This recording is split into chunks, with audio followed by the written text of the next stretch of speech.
9 p.m. Bollywood has never been this good. Catch Made for Each Other weekdays at 12:30 p.m. on your drama station. Brought to you by Hyundai, I conditions apply.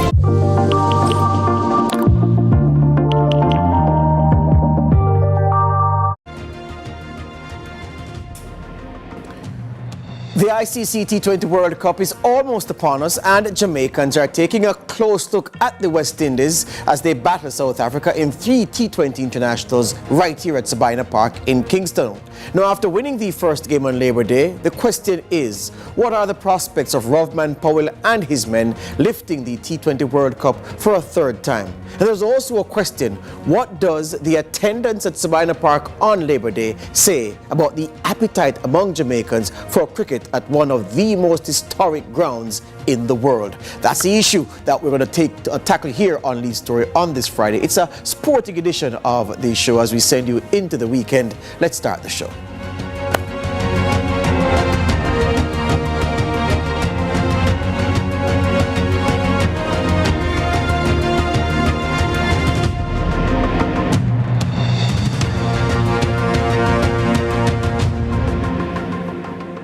Welcome to Lead Story here on CVM TV. It is the Friday edition, and today we are talking about sport. We're talking about the team everybody says that, they are falling out of love with, but as soon as they start winning, the love resumes and returns strong. It's the West Indies, and it's because the West Indies are in Jamaica playing 3 T20 internationals as they prepare for battle in the ICC T20 World Cup. Recall that the Windies are two-time winners of the competition, doing so in 2012 and in 2016, and both times Darren Sammy was the man at the helm as the Caribbean men bested the best of the world in T20 cricket to stand atop the podium. Not in the kind of title-winning form that we saw them in, certainly in 2016, but the West Indies are very unpredictable on their day. They are a match for the very best teams in the world, and Caribbean fans are certainly hoping that they will have many on their days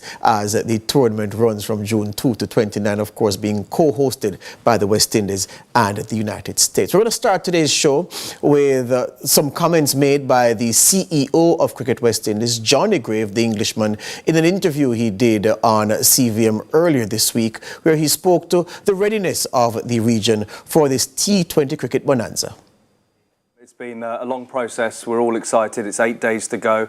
Opening match for West Indies will be in Guyana on 2nd of June, but the opening match of the tournament is on the 1st of June under lights at Dallas. So we're ready. Our US counterparts are working hard to be ready too, and the teams are just starting to arrive now. So it's really exciting. The Cricket West Indies CEO says the World Cup will have a lasting impact on the region. From right across the 6 host countries, they've been fantastic. We've had teams being welcomed by some of the non-hosts. So we've had 4 teams in St Kitts preparing early for this World Cup, getting the teams acclimatised to our conditions. But the renovation work across, particularly the stadiums, big improvements to the Brian Lara Cricket Academy, which is probably one of the best stadiums in the Caribbean anyway. Lots of work happening at Providence, over $25 million being invested into Kensington Oval, lights going in at St Vincent, St Lucia's had upgrades, the Sir Viv Richards Stadium in Antigua's had a big refurbishment too. So it's going to be a great legacy for all the cricket that's going to come after this World Cup, that our stadiums will be in world-class condition. Grave weighed in on Jamaica's decision not to bid to host World Cup matches. Look, I think everyone would recognise that Sabina Park is one of the most iconic cricket venues in the world. So I think everyone was surprised when the government here didn't bid for the opportunity to host games, and I guess from a Cricket West Indies point of view we shared that disappointment, but that's probably more of the reason why we've got these 3 T20 internationals now against South Africa, and it was great to see so many fans come out and rally behind the team, give them some confidence building up to this really important World Cup. Grave also has concerns about how the International Cricket Council handles funds earned from tournaments. Yeah, we're not happy with the revenue distribution model. We think all teams that play Test cricket and one day and T20 cricket, the full members of ICC, should all get equal share of the monies generated by the World Cups. But at the end of the day, we're delighted we won this bid to host this T20 World Cup. The last 8 years, all the men's events have taken place in just 3 countries, India, Australia and England. So for us to be the first sort of host nation that has broken that cycle is important, and economically for the board, this will be a big injection of much needed revenue for us. So yeah, we're looking for success on the field, obviously, but also the spoils of boosting our revenues this year, that we can invest wisely at all levels of our system. The ICC T20 Cricket World Cup bowls off on June 1 with co-host the United States against Canada. The West Indies opened their campaign against Papua New Guinea on June 2. Valentino Thompson, CVM Sports. Thank you, Valentino. So the CEO of Cricket West Indies there, Johnny Graves, speaking with Orville Higgins on CVM at Sunrise. Well, what about that West Indies squad that will go into battle not too long from now? This is the selection, the 15 men who have been tasked with taking the cup here in the Caribbean. Rovman Powell is the captain, the Jamaican. Alzari Joseph, Johnson Charles, Roston Chase, Shimron Hetmeyer, Jason Holder, Shea Hope, Akil Hossain, Shamar Joseph, Brandon King, Gudakesh Moti, Nicholas Puran, Andre Russell, Shafane Rutherford, and Romario Shepherd, to discuss the prospects of the West Indies and, of course, the broader issue of cricket in Jamaica, top-level cricket in Jamaica. There have been far too few games over the last decade. I am being joined by Wavell Hines. He's the former, of course, West Indies batting star. He is the president and the CEO of the West Indies Players Association. And in Jamaica, he is the opposition spokesman on Labour and Sport. And then Adriel Woody Richard, former media manager at Cricket West Indies and a noted journalist, and of course a regional cricket analyst and a producer extraordinaire. I worked with him on horse racing recently and he did an outstanding job. Gentlemen, welcome to Lead Story. Good evening, George, and good evening to Odi and to your... I feel I'm a steep company from George, but mostly of Wavell. I've been following him on his WhatsApp. And I've taken a couple notes of, just to cheer him on and to keep going. Well done, Wavell. Excellent stuff. All right, Wavell Hines, I can see that you are at Sabina Park. So let's start with the heavy issue in the room. As the opposition spokesman on sport, effectively the sports minister in waiting, your perspective on the turnout at Sabina Park for the Labor Day first T20 match between South Africa and the West Indies, and what that perhaps says or said about what could have been were Jamaica among the hosts for this T20 Cricket World Cup? All right, thanks again for having me. First, I want to thank Cricket West Indies for having the vision and the foresight for bringing cricket to Jamaica. And secondly, I want to congratulate the newly elected leadership of the Jamaica Cricket Association for, in short order, putting together such a lovely execution for our members. Of course, it was not without some hiccups, but those can be remedied within the time period of 24 hours before the next game kicks off tomorrow at 2 o'clock. I'm elated. The fans are elated. What was most impressive for me yesterday was to see lots of school children in the stands. Georgia, the stands is where they hosted, and they had subscribed for about 700 tickets for school children, and they had a take-up of about 1,200. So that tells you that there's a lot of interest in cricket. The teachers were very excited. Yesterday was a national holiday in Jamaica. It was a Labor Day, so that provided opportunities for the teachers and the students to come out. And of course, the games tomorrow and Sunday are on the weekend, so it is pretty much a timely factor. Cricket is still alive in Jamaica. I am the president of Kensington Cricket Club, and I interface with all the youngsters in my club and, of course, the other 24 clubs, major clubs that holds up in Jamaica. And the passion is there. When there's a vacuum, then something fills. So there's no cricket in Jamaica. The guys will go to America, Trinidad, all over to play cricket, and they can't fault them Canada. So if there's opportunity, if there's a scheduled cricket thing for cricket, you'll know. We just completed our local senior cup competition, but we don't know when the next competition is going to be started. No, we should know ahead of time, because people who play cricket belong to a family. And if we plan everything like we do to our family, then they will have time to know when it's time to study, when it's time to go on family vacation, when to attend family events, so that they can attend to the cricket competitions and play like they are true members of families and members of society, so it can operate in a more structured manner. Cricket is pretty much not so, but I have faith and trust in the new administration to fix those things. They were part of the past administration, but they are now in the leadership. Yeah. And it tells the difference. Woody, let me ask you, as a Barbadian looking on from Bridgetown and other places in the gem of the Caribbean, your perspective on the dearth of international matches that Sabina Park has been able to pull over, say, the last decade? Well, I must admit, George, Jamaica is one of those places that I enjoyed coming. One of the places in Barbados, that Caribbean, I enjoy. Of course, my mother's from St. Lucia, so I got a second. That's my second home. But then Jamaica will probably be my third choice. So, not being given the opportunity to come there on a consistent basis in recent times has certainly not been something that I'm a bit sad that we've not had the opportunity to do it, and more so seeing the decision by the government not to get involved with the World Cup. Sometimes governments have difficult decisions to make, and I guess I've come to that stage in my life where I recognize that sometimes these things, governments will err and they will make decisions based on what's presented to them and what's in front of them. So all I could say was just a little bit disappointing that all in all that there's not been that opportunity for Jamaica to consistently be on show and be on the circuit. Yeah. Wavell Hines, how much of what we've seen over the past several years, I mean, England, I can't tell when last England was here for any serious cricket against the West Indies, how much of what we've seen is as a result of the failure of the Jamaica Cricket Association vis-a-vis the failure of the government from the policy level? All right, so and that's a very good question. If we are supposed to split justice and to deal with things as factual as they are, I just commented on the fact that the structure of our cricket is not there. You, as a journalist, does not know when the next JCA competition is going to be held. So the parents in the homes don't know, the clubs don't know. So then we have a vacuum.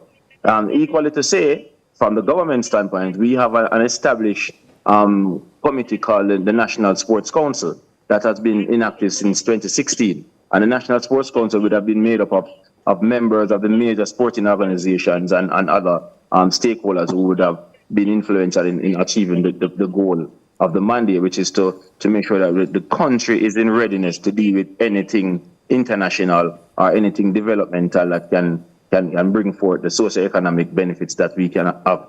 Now, so if we had that committee or that council up and running, then the National Sports Council would have known that the West Indies have gained the right to host the World Cup, and then Jamaica would have been one of the countries that have been asked to bid, and those things should have been worked out. The budget will have been done, all the different things we need to do, and those things could have been presented to cabinet 18 months in advance, 24 months in advance, for them to make a decision with all of the forecasting and all the things they do from a financial standpoint to see if we're in a position to bid for a World Cup. I will say that if we are not in a position to do that, then the government will have to make a decision based upon what is presented in front of them. I am still disappointed that we didn't bid, because from what the information I have had, to invest $3 million to have a return of $12 million from an economic standpoint, for me, it's a win. But for most important is to have the kids in the stand like you saw yesterday, and having the Andre Russells and the Virat Kohlis and the other superstars around the world standing at the boundary rope, signing their autographs, and they're seeing them in their flesh, pressing flesh with them, and knowing that the superstars are here and it is real. They will go home thinking that nothing more is important than to be an international cricketer. And that in itself will drive. Then there's local economics, there is the whole development of the sport, and encouraging corporate Jamaica to get involved with the sport so that we can move it forward. So the other stakeholders, you are also a stakeholder, the media is critical to what we are trying to do in promoting of the game. And the simple mandate of the Jamaica Cricket Association to develop and promote cricket. And I'm sure that the Jamaica government will want to make sure that cricket is developed and it is promoted.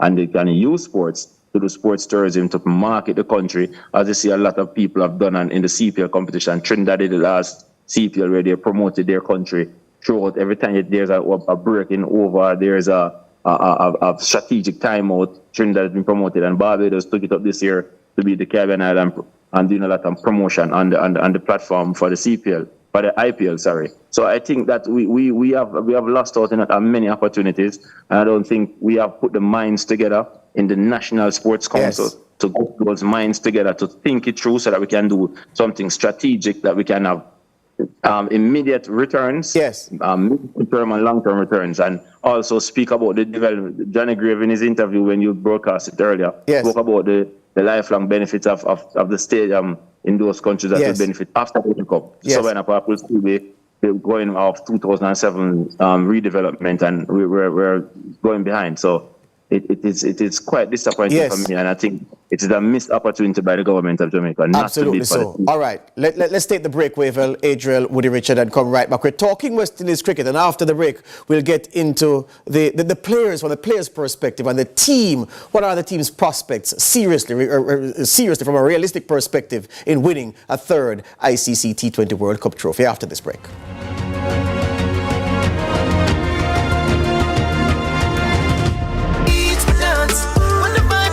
The time by Grace. Taste that moves you is 6:45. Sizzla Kalonji, live in Kingston, Jamaica. Living in Rome, my people, how safe you are. Away from your home, I say. Sizzla! Live! Yeah, crush them! From big long, Transfer World Records. why don't know pan them? Why them from like it's a note pan them? Gorillas come out pan them. Beer and run out pan them. Why don't know pan them? From like it's a note pan them.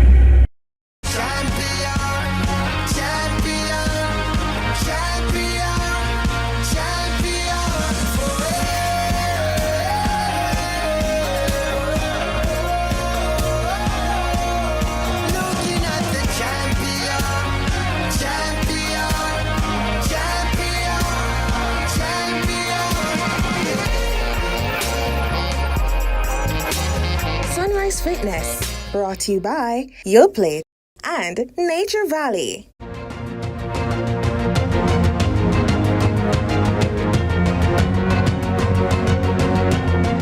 20 teams will be playing in the ICC T20 World Cup when it bowls off at the top of June. The climax, the grand final, is set for Bridgetown, Barbados on June 29. And the question is, will the Windies be there? Of the 20 teams, the Windies are about 6th or 7th choice with most bookmakers to win the competition. Not rank outsiders, but nowhere near favourite level just yet. Perhaps that's just what the Caribbean men need to deliver a capital effort. Adriel, Woody Richard, the final will be played in your backyard, Bridgetown, Barbados, as you assess this West Indies team relative to the competition over the course of the tournament. Do they have a chance of winning? I think their chance is as good as any, George. But there's a lot of things that will have to certainly go right for them. The batting certainly has to click. It's good to see Brandon King playing well yesterday. Nicholas Pooran is coming off a very productive IPL, so you're going to hope that certainly Brandon King at the top gives them the strong start.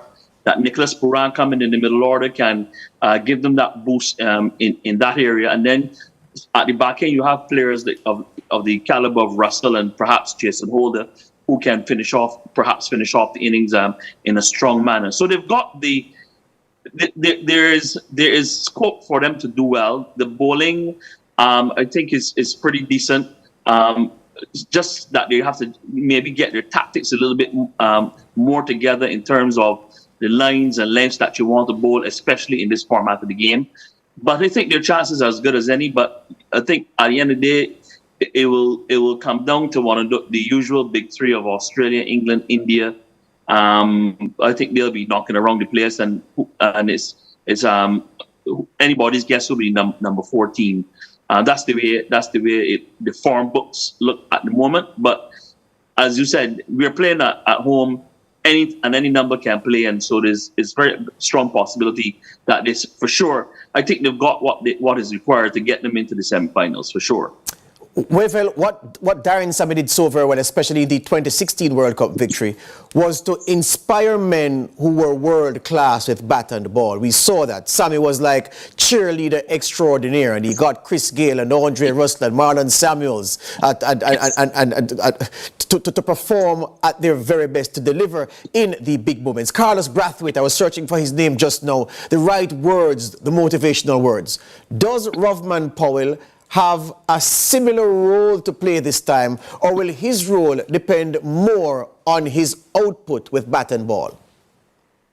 Good question. I think it will be a bit of both, but one of the benefits that he will have, he has Darren Sammy in the dressing room, who would have been there, done that, and is there sharing and guiding. Of course, Rovman Powell will have to use his own style and mannerisms and way of getting it done.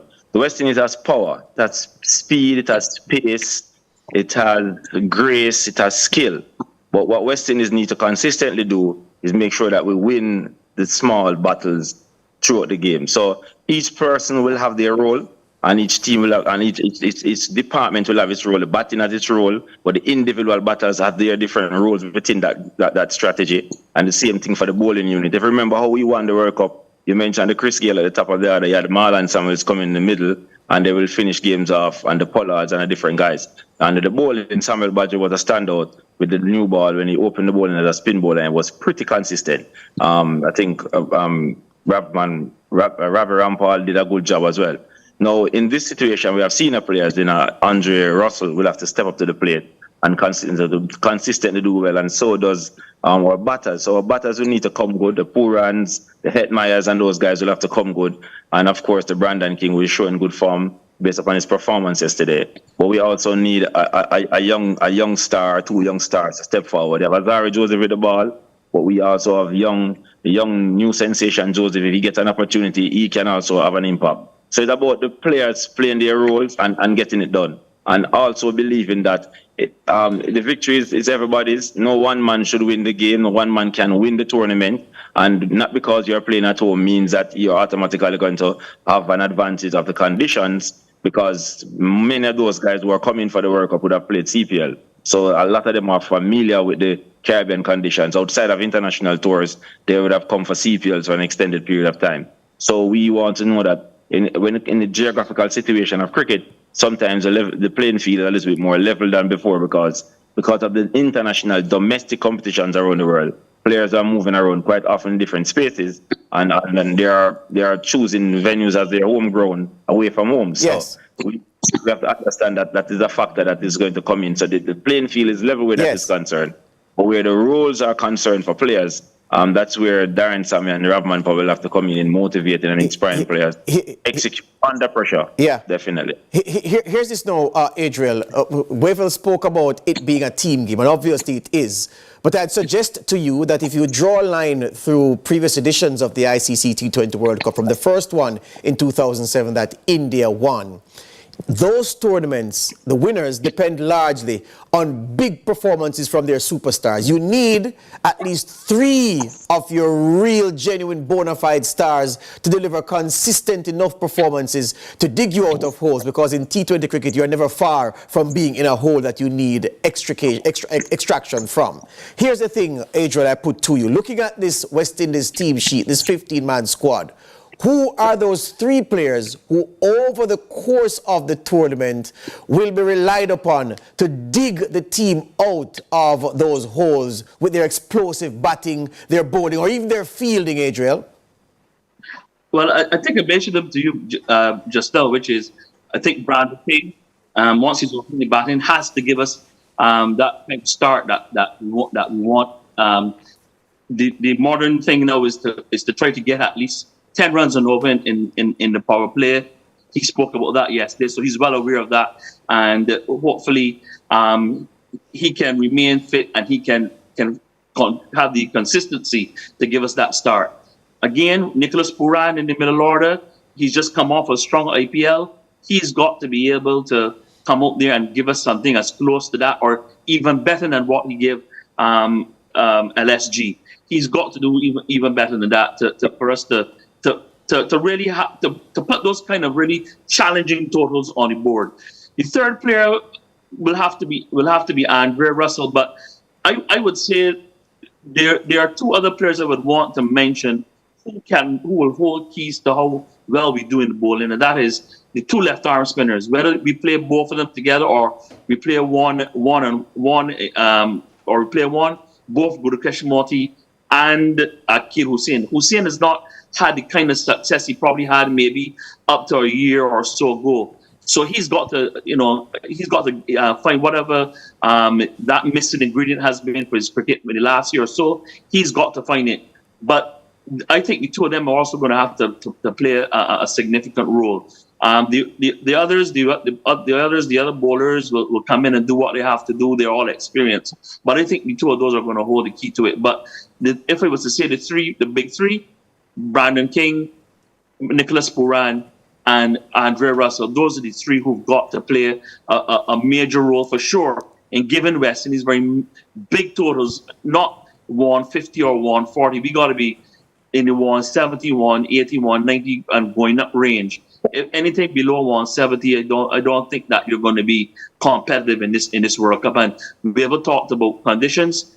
Well, since the ICC is taking control of all the venues, I expect all the pitches to play in a particular way which is hard and true. So it's not necessarily going to be that the pitches will play slow and low, but I expect them to play hard and true. And in so doing, batting will be key. Yeah. Well, Andre Russell at 36 is by far and away the oldest of the 15 men that will be tasked with winning this World Cup for the West Indies. And I want to ask you if at this age and stage in his life he's had his fair share of injuries. In 2016, Andre Russell was being referred to as Superman for his exploits in T20 franchise cricket especially. At this stage of the game, does he still have that class? Is that class still there? Can it click when he needs it to click into place to produce the fireworks for the West Indies and lead them to this trophy? Well, I will not write him off, and I will tell you what. I've watched him during the IPL. Well, he's still there, and this season, and he looks to be a little bit fitter. He has lost some weight and looked a little bit more compact, and is playing cricket more methodical. It's no longer about just power, but he's being a little bit more methodical in how he moves around. Of course, conserving his energy because he's not any pup anymore. He's a senior man in his cricket now, and he has the experience. So I'm relying on him to tap into that bank of knowledge and experience that he would have gained over the years. And the fact that he's fitter and he will get that inspiration from his supporters and his dressing room to give him the responsibility to carry. Wavell froze there right at the death, which gives me the time to enter with my take on the West Indies team, because I'm telling you that this West Indies team is not the strongest on paper. It's not the strongest West Indies team name-wise that we would have sent to a T20 World Cup. But remember that a star-studded team in terms of big names failed to come out of the group stage in the last tournament in 2022. It was an embarrassment. I suspect that this team will play much better than the last one did. Andre Russell is the senior pro, no